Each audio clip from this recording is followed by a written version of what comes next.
Je vais vous parler aujourd'hui du plan épargne logement, le PEL. Alors le PEL, qu'est-ce que c'est? C'est une solution d'épargne disponible et rémunérée. Alors le disponible, c'est de la théorie, en fait, il y a une indisponibilité de principe. En fait, le plan épargne logement, c'est utile pour préparer un projet immobilier. Alors toute personne physique, mineure ou majeure, peut ouvrir un plan épargne logement, également les étrangers.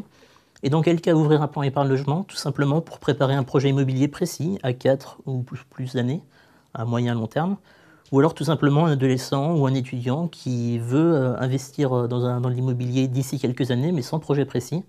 Alors il peut souscrire un plan aujourd'hui et attendre quelques années, le temps que son projet mûrisse et que son plan d'épargne logement lui rapporte des intérêts. Mettons qu'à 18 ans, ils ouvrent leur plan d'épargne logement, ils ont 10 ans devant eux pour préparer leur projet immobilier. Le plan épargne logement, c'est quelque chose qui est gratuit. Un seul par personne par contre, tous les établissements confondus. Il faut verser au moins 225 € à l'ouverture, il faut qu'il y ait au moins 225 € sur ce plan pour qu'il fonctionne normalement.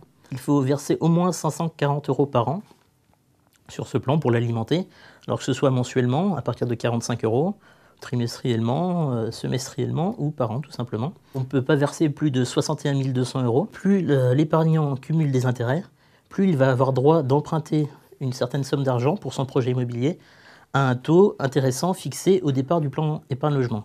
Alors le taux est intéressant en fonction des taux du marché. Il est soumis à une fiscalité particulière, mais cela, votre conseiller bancaire vous expliquera plus précisément en fonction de votre situation. Je vous invite à découvrir les autres propositions au niveau du logement ou de l'épargne en général sur pratix.com.